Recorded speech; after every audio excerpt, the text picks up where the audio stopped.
O Evangelho é a manifestação da graça de Deus. O Evangelho é a manifestação do amor de Deus. O Evangelho é a manifestação da justiça de Deus. O Evangelho é a manifestação da santidade de Deus. O Evangelho é a manifestação da bondade de Deus. E podemos assim mencionar como o Evangelho é a manifestação das virtudes, dos atributos de Deus, porque também é a manifestação da sabedoria, do poder de Deus. E esse Evangelho é anunciado no mundo inteiro, mostrando para todos os homens todos esses atributos divinos que são dados, mencionados a nós, para que possamos conhecer a Deus e desfrutar em Cristo Jesus da comunhão com Ele. O Evangelho comunica tudo isso para um pecador totalmente indigno. O Evangelho comunica tudo isso a alguém que nada fez por Deus ou para Deus, chamando o pecador por tudo isso a viver uma vida com Deus. Então, a pergunta fundamental a você é: e como você tem respondido a esse Evangelho? O Evangelho não é Deus vendendo água, vassouras ungidas ou quaisquer outras parafernálias absurdas por aí. O Evangelho não é Deus exigindo de você o que você não pode dar, um legalismo, de forma que você tenha que satisfazer a justiça de Deus como se ela não tivesse já sido, porque ela já foi satisfeita por Cristo Jesus, que morreu na cruz do Calvário por nós. O Evangelho não é Deus pedindo de você nenhum êxtase, nenhum tipo de milagre, nenhum tipo de dádiva extraordinária. O Evangelho é Deus mostrando ao homem tudo o que Ele fez graciosamente pelo pecador. Então, como você tem respondido a esse Evangelho? Como você tem ouvido e respondido diante de tamanha bênção que é o Evangelho? Já que ele não te cobra nada, porque não é por preço, por dinheiro, mas foi pelo sangue do Cordeiro de Deus, então até o mais miserável, o mais pobre dos homens pode desfrutar do Evangelho. Já que ele não pede que você satisfaça a santidade, a justiça de Deus, que você jamais conseguiria, então até o mais pecador, até o mais corrupto, ladrão e prostituta deste mundo pode desfrutar deste Evangelho. Já que o Evangelho é Deus mostrando ao homem o que Ele fez para salvar o pecador, qualquer pessoa neste mundo pode desfrutar do Evangelho. Para que por meio desse Evangelho seja transformado, seja feito nova criatura, seja feito um novo homem, uma nova mulher, seja feito um novo eu, que se renova pela graça de Deus, porque o Evangelho é a obra de Deus em nós. O Evangelho é o que Deus fez por nós, e é o que Deus está fazendo em nós, e é o que Deus há de fazer ainda por nós, a vida eterna. Então eu preciso perguntar novamente, então, diante deste Evangelho, como você tem respondido a ele? Como você tem ouvido e respondido a este Evangelho? Nós estamos no Evangelho de João. Nós já vimos o capítulo 13 até o versículo 12.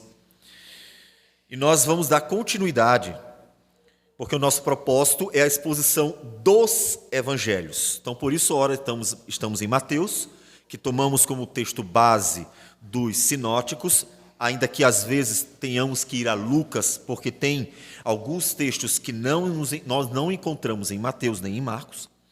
E ora estamos também em João, que é o caso, porque há também muito mais, obviamente, textos que não vão ser encontrados nos demais. Então nós estamos em João capítulo 3 e nós vamos fazer a exposição dos versículos 13 a 21. E eu gostaria de ler um versículo que todos conhecem, que é João 3,16, que diz assim: porque Deus amou ao mundo de tal maneira que deu seu Filho unigênito, para que todo o que nele crê não pereça, mas tenha a vida eterna. Senhor Deus amado, o Evangelho é a manifestação do teu poder, é o teu poder para a salvação do pecador. E nós, portanto, nos alegramos nele. Nós temos grande satisfação nele, porque foi por este Evangelho que fomos libertados do império das trevas e então transportados para o reino do Filho do teu amor. Por meio deste Evangelho nos tornamos novas criaturas, tudo se fez novo. Por meio deste Evangelho temos uma esperança viva que não pode ser tirada de nós por ninguém, a esperança da vida eterna. Então nós te louvamos por este Evangelho. E certos de que este Evangelho é eficaz, é suficiente e é poderoso, nós rogamos que o teu Santo Espírito fale ao nosso coração pela tua palavra, para que sejamos abençoados, fortalecidos, confortados, exortados, edificados e assim possamos perseverar até o último dia no Evangelho da graça do Senhor. Que o Senhor receba a nossa oração e assim nos abençoe. Em nome do Senhor Jesus. Amém, Senhor. Amém.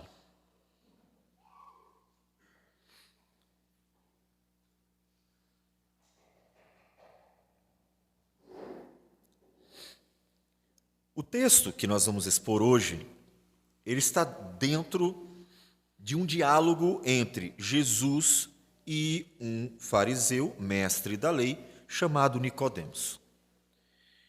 O apóstolo João, que é o autor do livro, faz isso durante todo o seu evangelho. Ele pega um momento do diálogo e aquele diálogo é revestido de todo um ensinamento teológico a mais. Observe que não dá para sabermos se os versículos de 13 a 21 foram palavras de Jesus ou é o evangelho que eles vêm nos ensinando aquilo que Deus quer sobre Jesus, para que a igreja seja amadurecida nele. E então, nós encontramos as seguintes palavras após esse diálogo com o mestre da lei.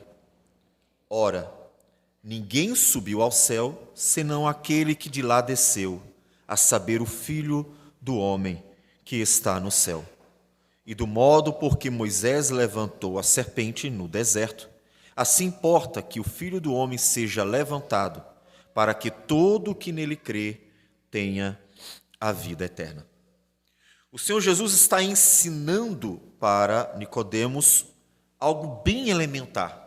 Ele é um mestre da lei, mas ele, como os judeus em geral, não compreendiam que a salvação era algo que deveria ser operado aqui no coração. Esse é o foco, inclusive. Nem podemos dizer que até o momento do versículo 12, Jesus estivesse se referindo à crucificação, como agora ele fará. Primeira coisa que Jesus falou para Nicodemos foi sobre o novo nascimento, como ele disse no versículo 3: se alguém não nascer de novo, não pode ver o reino de Deus. É preciso que o coração seja despertado para o Senhor, venha a crer no Senhor, venha se entregar ao Senhor, venha amar o Senhor. O novo nascimento, o operar do Espírito Santo no coração. Jesus começa por ali. Só que agora, o Senhor Jesus, que não mais vai dialogar, mas será apresentado um monólogo, como vindo da parte dele todas essas palavras, ele apresenta a outra parte da redenção. Até aquele momento ele falou sobre o novo nascimento, a necessidade de um operar divino dentro de nós. Mas agora não. Agora ele vai falar sobre a obra que ele deve realizar para que isso aconteça. E que no Evangelho de João vai ser sempre apresentado como algo que está unido. As duas coisas precisam ser entendidas como algo que depende, porque sem a obra de Cristo não há novo nascimento. Então, a obra do novo nascimento aconteceria, mas tudo dependia da obra de Jesus pelos pecadores. E então ele menciona a sua obra. Ele veio do céu e ele voltará para o céu. Ele é o único que, portanto, conhece a obra de Deus perfeitamente. Conhece a Deus perfeitamente. Conhece a verdade por completo e pode revelar ao homem tudo. Aquilo que Hebreus diz que agora Jesus falou por meio de sua própria palavra aos filhos dos homens. E ele está revelando o Evangelho. Ele está revelando aquilo que os homens por si mesmos não poderiam conhecer. E o que é a crucificação? Versículo 14, ele menciona um fato histórico de Números 21. Números capítulo 21, versículo 8 e 9. É um momento em que, por causa dos pecados do povo, que murmurava constantemente, sempre reclamando de tudo, Deus castiga. Versículo 6 diz que mandou entre o povo serpentes abrasadoras que mordiam e o povo morria. Portanto, por castigo de Deus, serpentes estavam picando o povo no deserto para que morressem aqueles que viviam murmurando contra Deus, aqueles que não estavam sendo conduzíveis, que não estavam aceitando a direção do Senhor. Mas o povo clamou, o povo pediu misericórdia, pediu que Moisés orasse: ora ao Senhor que tire de nós as serpentes. Então Moisés orou pelo povo. Então versículo 8 e 9 diz: disse o Senhor a Moisés: faze uma serpente abrasadora, põe-na sobre uma haste, e será que todo mordido que a mirar viverá. Fez Moisés uma serpente de bronze e a pôs sobre uma haste. Sendo alguém mordido por alguma serpente e se olhava para a de bronze, sarava. Jesus toma aquele evento histórico em que uma serpente de bronze foi levantada, colocada numa haste, de forma que todos pudessem ver, portanto, estava acima, de tudo que estava ali no horizonte, para que eles pudessem ver de qualquer lugar. Se alguém fosse picado por uma serpente, mordido por uma serpente que era venenosa, que mataria, ao olhar para aquela serpente, seria sarado. Havia poder naquela serpente de bronze? De forma alguma. Então por quê? Porque aquele que, sendo instruído por Deus, que através de Moisés ensinou ao povo que todo que fosse mordido olhasse para a serpente, que seria sarado, aqueles que confiavam na palavra de Deus, portanto, criam, tinham fé, eram sarados por confiar em Deus. Continuava sendo apenas uma serpente de bronze, mas a confiança no Senhor era considerada de tal modo que, como Abraão, foi justificado pela fé. Ou seja, crer na palavra de Deus trazia a justificação de Deus. Então o Senhor Jesus toma aquele evento em que as pessoas precisavam crer na salvação daquele momento, precisavam crer na salvação daquela circunstância local e aplicou a sua vida ao seu ministério. E ele disse: do modo como Moisés levantou a serpente no deserto, exatamente a serpente de bronze, para que as pessoas olhassem e fossem curados por Deus, porque creram na palavra de Deus, que simplesmente olhar para ela seria suficiente. Algo parece absurdo, como eu seria curado de uma mordida de serpente venenosa só em olhar para uma estátua de uma serpente de bronze? mas aquilo que aos olhos dos homens poderia ser considerado impossível, aquele que cresce na palavra do Senhor seria curado pelo Senhor. E assim como isso aconteceu, ele diz: assim importa que o Filho do Homem seja levantado, para que todo que nele crê tenha a vida eterna. Percebam as duas relações. Primeira, ser levantado é ser colocado no madeiro. Aquela serpente de bronze estava num madeiro, estava erguida. Jesus fez uma referência à sua crucificação. Ele seria levantado no madeiro, seria colocado numa cruz, com a serpente que estava erguida para que todos pudessem ver e olhar para ela e ser salvo por Deus, por crer na palavra do Senhor. E Jesus seria erguido numa cruz, seria levantado numa cruz, para que todos olhassem para ele. E a segunda similaridade é para que todo que nele crê tenha a vida eterna.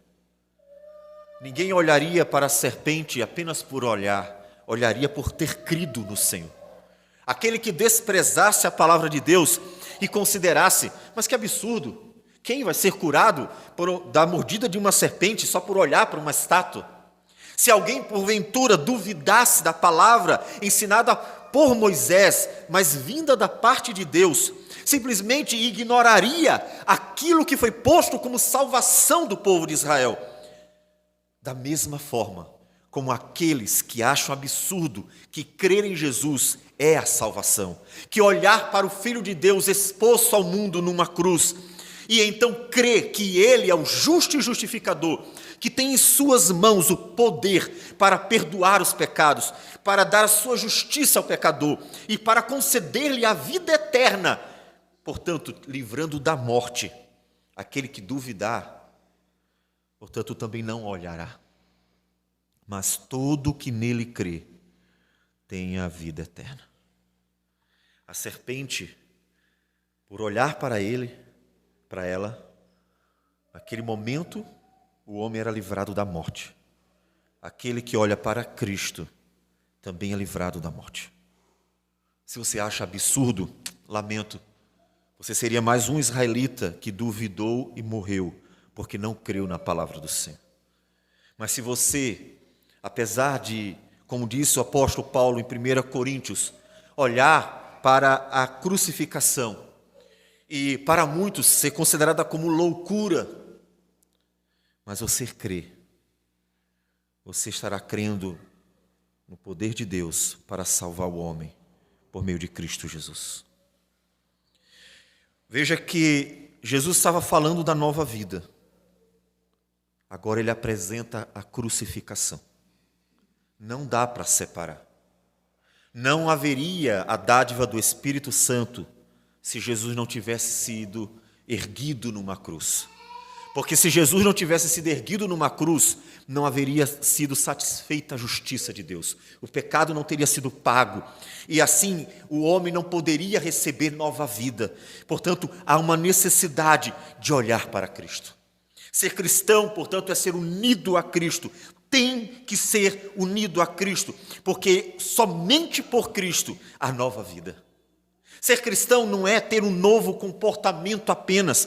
Pessoas podem decidir em sua vida mudar o comportamento. Pessoas podem decidir, a partir de agora eu não vou mais fazer isso, a partir de agora eu vou fazer assim, a partir de agora eu vou administrar minha vida daquela forma, mas não mais daquela outra. Pessoas podem mudar o rumo da sua vida no decurso dela e decidirem ser melhores. Inclusive, vocês verão que religiões apresentam proposta de uma vida melhor, moralmente melhor, fraternalmente melhor, socialmente melhor e assim por diante. A salvação não é apenas uma mudança do homem que decide ter um novo curso para a sua vida. A salvação é a união com Cristo para desfrutar da justiça de Cristo, porque somente por meio de Cristo é que uma verdadeira nova vida se dá. Não apenas uma mudança de foco, mas um operar poderoso de Deus no coração do pecador, para que ele agora viva como repetidamente nós temos mencionado as palavras do apóstolo Paulo de Gálatas, capítulo 2, versículo 20. Logo, já não sou eu quem vive, mas Cristo vive em mim. E esse viver que agora tenho na carne, vivo pela fé no Filho de Deus, que me amou e a si mesmo se entregou por mim. Cristo vive em mim. Se você acha bonito viver de um cristão que está sendo conduzido pelo Espírito Santo, e você gostaria, eu gostaria muito de abandonar os vícios, eu gostaria muito de tirar de mim tudo aquilo que eu vi que não é bom, e eu quero seguir esse modo de viver que é tão bonito de cristãos dedicados ao Senhor, é preciso você olhar para Cristo primeiro. Porque não há como ser curado da morte se não olhar para Cristo primeiro. Não há como receber nova vida pelo Espírito Santo se não olhar para Cristo primeiro. Precisa primeiro olhar para Cristo, porque somente por meio de Cristo todas as bênçãos de Deus nos são dadas. Por isso também que o apóstolo Paulo, em Efésios, capítulo 1, versículo 3, nos fala das bênçãos do Senhor, dizendo: bendito o Deus e Pai de nosso Senhor Jesus Cristo, que nos tem abençoado com toda sorte de bênção espiritual nas regiões celestiais em Cristo. E sem Cristo não há bênção de Deus. Por isso Jesus aponta para a obra dele, a obra da redenção, porque só há nova vida se olhar para Cristo. Só em Cristo. Só Cristo pode dar nova vida ao homem. É dele que vêm todas as coisas. Então, versículo 16 a 21,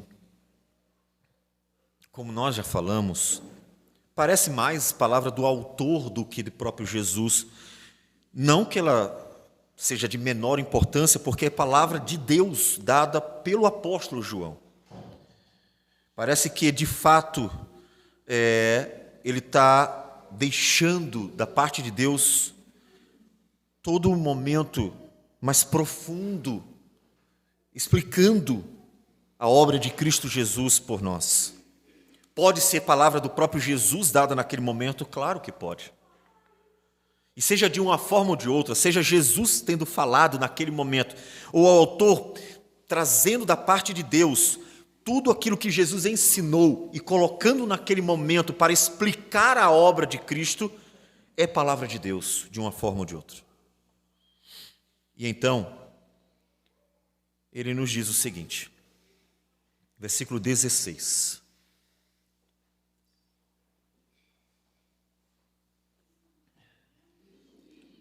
Porque Deus amou ao mundo de tal maneira que deu o seu Filho unigênito, para que todo o que nele crê não pereça, mas tenha a vida eterna. Esse é o versículo que todo cristão ou evangélico principalmente conhece. E a partir daqui ele mostra o propósito de Deus, a obra de Deus realizada por Cristo Jesus e a reação dos homens a esta obra. Mas para a gente entender melhor, precisaríamos entender o que é mundo. E é interessante que o Evangelho de João é, de fato, de todos os livros, o que mais fala mundo. A palavra mundo aparece com a maior frequência do que em todos os livros da Bíblia. O que é o mundo em João? O mundo é algo bem simples. É o mundo dos pecadores. É o mundo dos homens que são pecadores. É importantíssimo que você entender que João entende mundo como o mundo dos homens pecadores. E nesse sentido, ora, você vai ver que ele faz uma separação, vocês não são do mundo. E nós lemos João 17 alternadamente para que vocês vissem como Jesus vai fazer essa distinção entre mundo dos pecadores, do qual nós somos tirados, e igreja, que são aqueles pelo qual ele roga, inclusive, quando ele diz, não rogo pelo mundo, mas por aqueles que o Senhor me deu. Então o mundo é o mundo dos homens, é o mundo dos pecadores, do qual nós fomos tirados.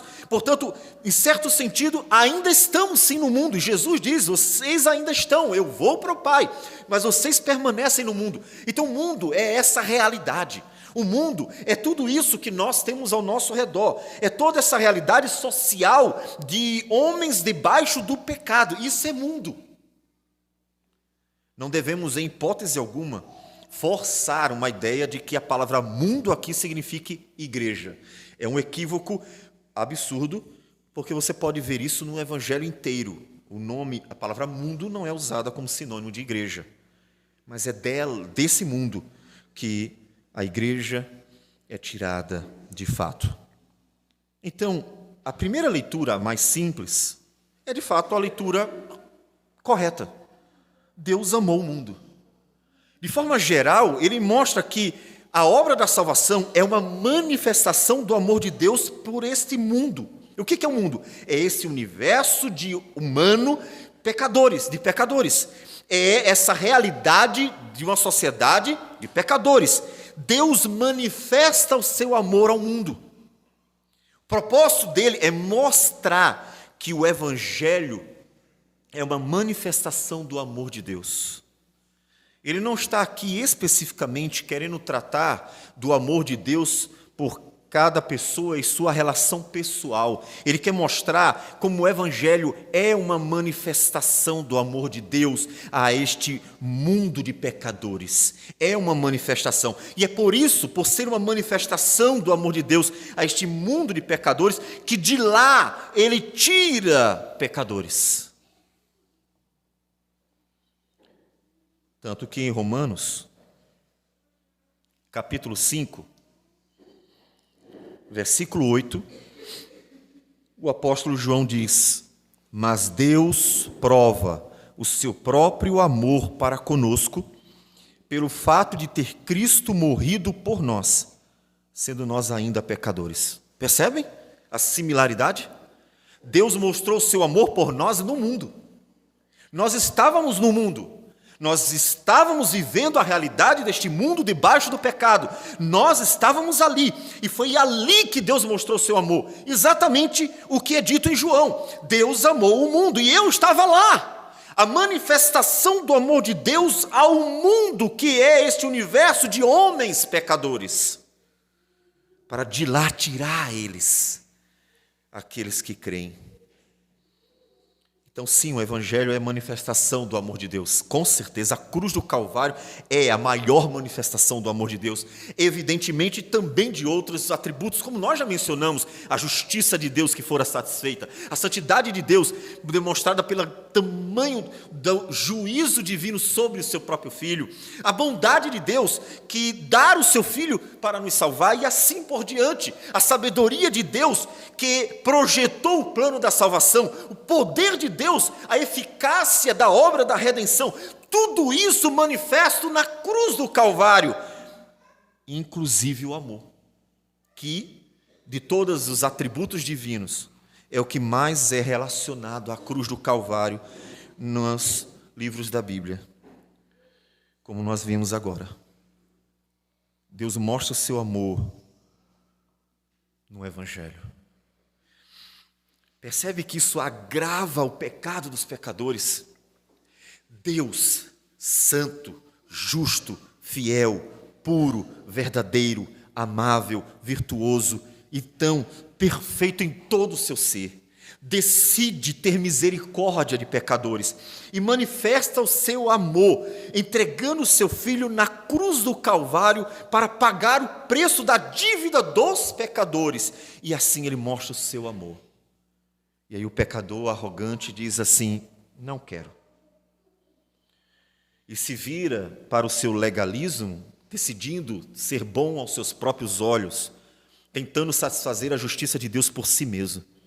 E despreza a chamado de Deus e se entrega à sua libertinagem, vivendo conforme o seu próprio coração.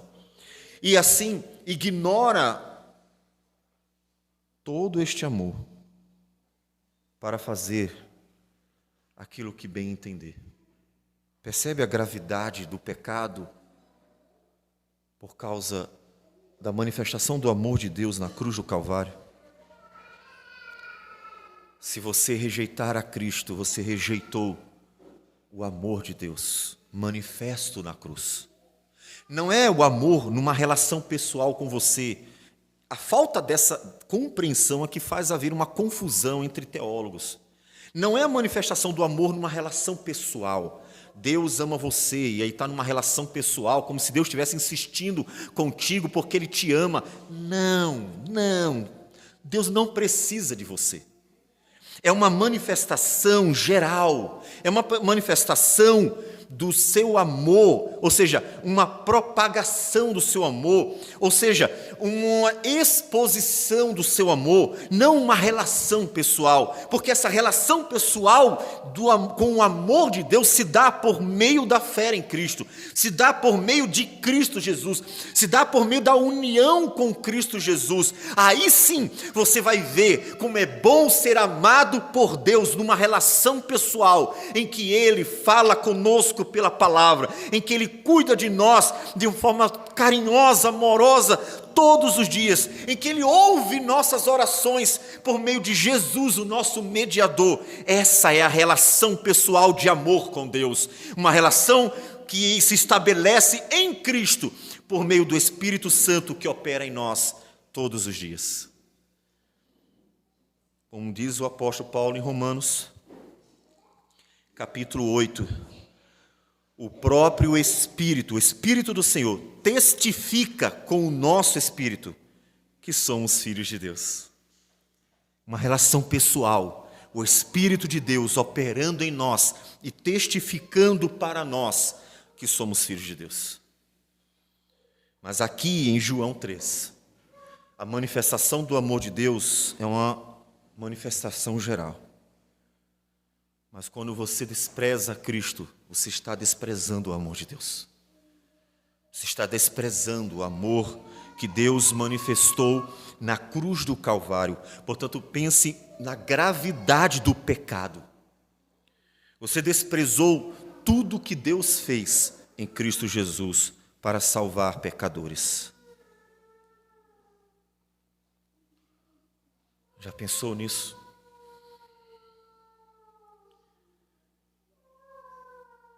Porque Deus amou ao mundo de tal maneira que deu o seu Filho unigênito, para que todo que nele crê não pereça, mas tenha vida eterna. A manifestação do amor de Deus é geral. Todo mundo está vendo a manifestação. Se você pedir uma explicação o que é amar, então ele mostraria a cruz do Calvário. Se você quiser uma definição do que é amar, se você quiser saber o conceito do que é amar, eu apontarei para Cristo Jesus na cruz do Calvário. Porque amar é aquilo, é o sacrifício de Cristo Jesus por nós pecadores. É a entrega de Cristo Jesus de sua vida para nos justificar, sendo nós pecadores. Isso é amar. Portanto, Deus manifestou o seu amor. Mas quem desfrutará das bênçãos dessa obra graciosa, dessa manifestação graciosa? Todo que nele crê, para que não pereça, mas tenha vida eterna. O desfrute é ser unido a Cristo. Por isso que não há como desfrutar da vida eterna se você nunca quis Cristo. Você nunca se importou em andar com Cristo, você nunca quis viver com Cristo, você nunca quis se unir a Cristo, você nunca quis viver para a glória de Cristo. Então por que você iria querer a salvação? Por que você iria receber a salvação se você nunca quis o autor dela? O amor de Deus sim foi manifesto, mas se você quer a salvação que decorre deste amor, é preciso crer, se unir a Jesus, o Salvador. E ele continua. Versículo 17. Porquanto Deus enviou seu Filho ao mundo, não para que julgasse o mundo, mas para que o mundo fosse salvo por ele. Quem nele crê não é julgado, o que não crê já está julgado, porquanto não crê no nome do unigênito Filho de Deus. Deus, ao mandar o seu Filho, Ele trouxe para nós a salvação. Ele não trouxe para nós a condenação. Jesus, quando Ele veio, Ele não veio condenar os pecadores. Eles já estão condenados. Jesus não simplesmente disse, eu quero salvar esse, quero condenar esse. Eu quero salvar esse, eu quero condenar esse. Já está tudo condenado. Já está tudo condenado. Todo mundo na miséria. Olhe para a sua vida, olhe seus pecados, seus maus pensamentos, seus maus sentimentos, suas más palavras, suas más atitudes, suas negligências. Olhe suas mentiras das formas mais variadas. Já está condenado. O pecador já está indo ao inferno. Ele, desde o princípio, caminha a passos largos para a sua própria condenação. Porque se você colocar diante de qualquer homem apenas coisas boas e somente coisas ruins do outro lado, se você apresentar a ele as duas propostas, você verá que nenhum homem escolherá apenas as coisas boas. Pode ser que ele até escolha uma aqui, mas ele pega outra daqui. E como se fossem duas árvores, uma boa e uma ruim, ele colherá fruto de ambas. Mas se esse fruto é venenoso, se esse fruto aqui é mau, se esse fruto aqui é nocivo, se esse fruto aqui ele destrói, ele mata, por que eu colheria dele? Quem, tendo duas árvores, uma completamente doente, os seus frutos apodrecidos, e uma outra totalmente sã, com todos os seus frutos belos à vista e saborosos, pelo que se pode perceber, quem escolheria colher daquela que não oferece nem na aparência algo que realmente seja satisfatório?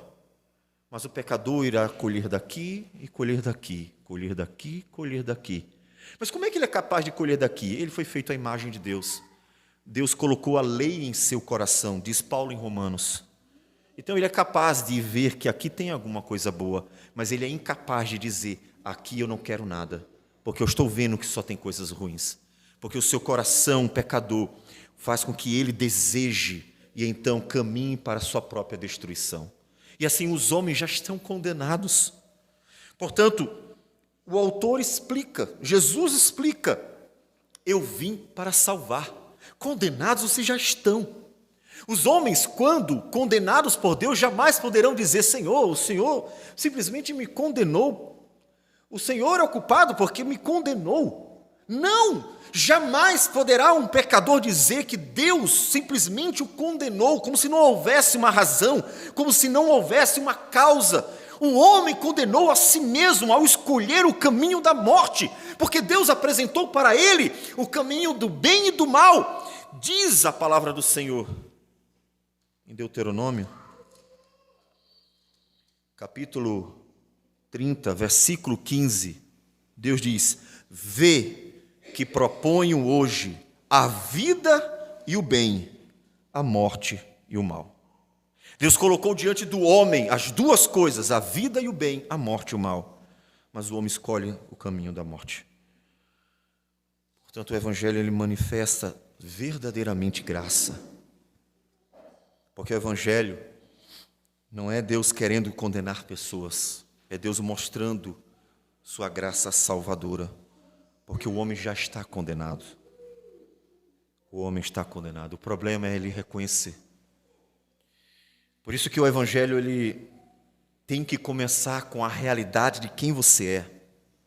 Não é Evangelho em dizer, venha para a igreja, que é legal. Não é Evangelho em dizer, vamos para o culto, é tão bom estar lá. Evangelho não é simplesmente apresentar coisas boas à vista, por mais que sejam, ninguém vai negar como é bom viver as bênçãos de Deus.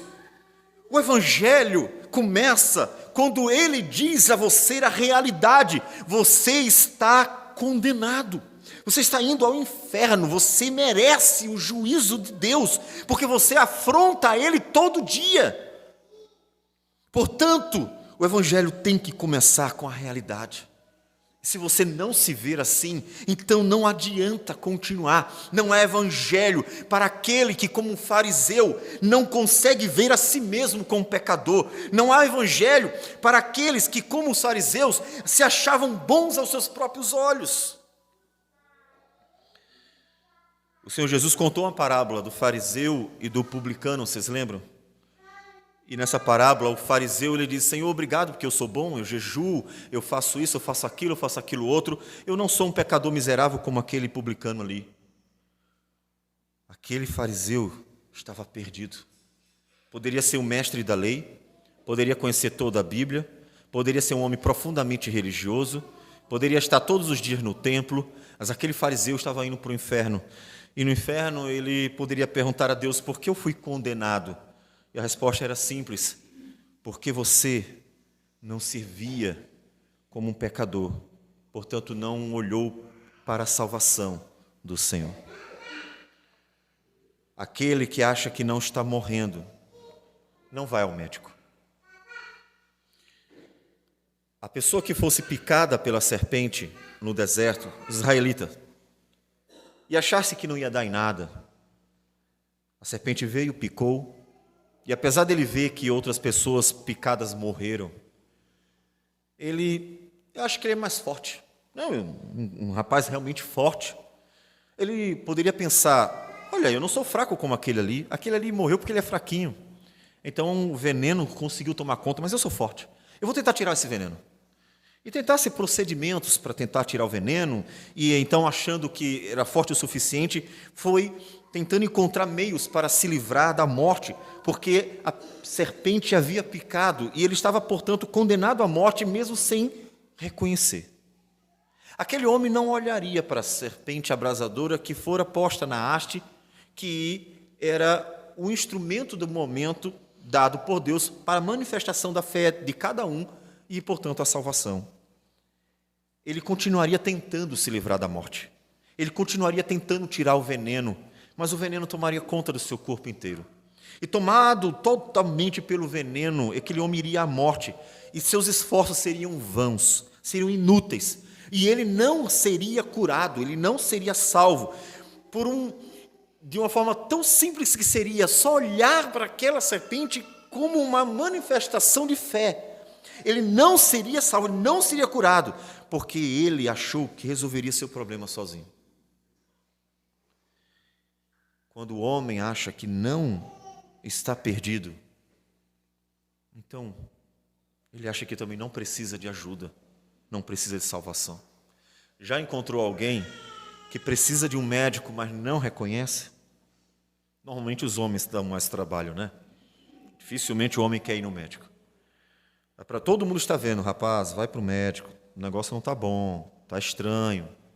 Não, deixa para lá, vai passar. Não, deixa para lá, vai passar. E o negócio vai piorando. E nesse deixa para lá, vai passar, há muitos que vão a óbito, porque não reconhecem que precisam de ajuda. Assim é o pecador, que vai postergando, sem reconhecer a necessidade de salvação, porque ele acha que não vai dar em nada. Ele acha que os seus pecados, sua miséria, não é tão grave assim. Ele vai deixando para lá. Ele vai deixando para lá. E em deixar para lá, no último dia, ele se deparará com o juízo de Deus, com o inferno. E então não haverá mais jeito, porque ele não tomou uma atitude tão simples: olhar para o Jesus, o Senhor e Salvador, por meio do qual há vida e vida eterna. Jesus nos foi dado para a salvação. O que nele crê não é julgado. Mas aquele que não crê já está julgado. Ninguém vai impor pecado sobre você, ninguém vai inventar nada. Simplesmente a verdade, a realidade, quem você é com toda a sua miséria, nada mais. Não há injustiça no tribunal de Deus, não há acusação falsa no tribunal de Deus, não há mentiras no tribunal de Deus, só a verdade. E será exposto como você é, a verdade nua e crua, corpo e alma, e você será julgado simplesmente por quem você é e condenado pelos seus pecados.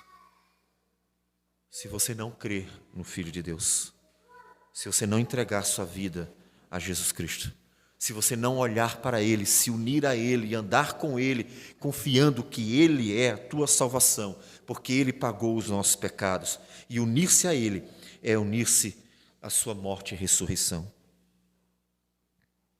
Mas por que os homens fazem isso? Versículo 19, continua, ele diz assim: o julgamento é este.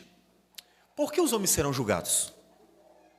Os homens serão julgados pelo pecado de Adão e Eva? Não. Esse é um equívoco teológico. Nenhum pecador será julgado pelo pecado de Adão e Eva. Inclusive, é dito pelo profeta Ezequiel exatamente isso: aquele que pecar morrerá. Por que ninguém será julgado pelo pecado de Adão e Eva? Porque o pecado de Adão e Eva, que é o chamado de pecado original, aquele que trouxe o pecado ao mundo e, consequentemente, a morte, aquele pecado foi pago por Cristo. E uma vez que foi pago por Cristo, não tem como você fazer distinção entre pessoas. Olha, eu paguei o pecado original por ele, mas não por ele. Mas o pecado é um só. Não tem 2 pecados de Adão e Eva, não tem 3, não tem 4, não tem 5. É um pecado só. Então ninguém vai ser condenado pelo pecado de Adão e Eva para um dia dizer assim: que justiça! Eu fui ao inferno por pecado do outro. Adão pecou e eu sou culpado de quê? Eu não fiz nada. Ninguém poderá dizer isso. Porque Jesus, inclusive, dirá: o pecado de Adão e Eva, esse eu paguei. Eu não paguei, foi o teu, porque você não creu em mim. Portanto, o julgamento é este: que a luz veio ao mundo e os homens amaram mais as trevas do que a luz, porque as suas obras eram más. Ele veio ao mundo, resolveu o problema original, mas todos são pecadores, todos são pecadores. Paulo, inclusive, faz essa distinção entre o pecado de Adão e os nossos pecados, no capítulo 5 de Romanos, quando ele nos diz o seguinte, a partir do versículo 15, depois vocês podem ler mais do capítulo. Ele diz: todavia não é assim o dom gratuito como a ofensa, porque se pela ofensa de um só morreram muitos, muito mais a graça de Deus e o dom pela graça de um só, Jesus Cristo, foram abundantes sobre muitos. O dom, entretanto, não é como no caso em que somente um pecou, porque o julgamento derivou de uma só ofensa. Por causa do pecado de um, todos se tornaram pecadores e pecam. Porque o julgamento derivou de uma só ofensa para a condenação, mas a graça transcorre de muitas ofensas para a justificação. Apenas um foi suficiente para nos salvar, porque por meio de um o pecado entrou, é justo que por meio de um ele saia. Mas a salvação é o perdão de muitos pecados e não apenas de um, o de Adão e Eva. De forma que a graça se torna superabundante. Assim como abundou o pecado, se espalhando pelo mundo todo, a graça de Deus é superabundante, porque Jesus não só pagou o pecado de Adão e Eva, Jesus pagou o pecado de todo aquele que nele crê, de tal modo que quando Jesus vem e manifesta a sua salvação, os homens, ele diz, versículo 19, continuando, e os homens amaram mais as trevas do que a luz, porque as suas obras eram más. Eles não estão rejeitando o perdão do pecado de Adão e Eva, eles estão rejeitando o perdão que poderia ser dado a eles. Quando você nega a Cristo, despreza a Cristo, ignora a Cristo, você não está ignorando ou desprezando o perdão por causa do pecado de Adão, você está desprezando o perdão que poderia ser dado a você. Você está rejeitando a graça de Deus que você precisa diante da sua necessidade, porque você é pecador, porque ninguém será condenado ao inferno pelos pecados de Adão e Eva, mas cada um será julgado e condenado pelos seus pecados. Portanto, se você despreza Cristo, você está desprezando o perdão dele sobre sua vida. Mas os homens amaram mais as trevas do que a luz. Eles preferiram continuar na miséria. Não é assim que os homens fazem? Eu pergunto, você tem feito como? Lembra da pergunta no início? Como você tem reagido ao evangelho que tem sido ensinado a você?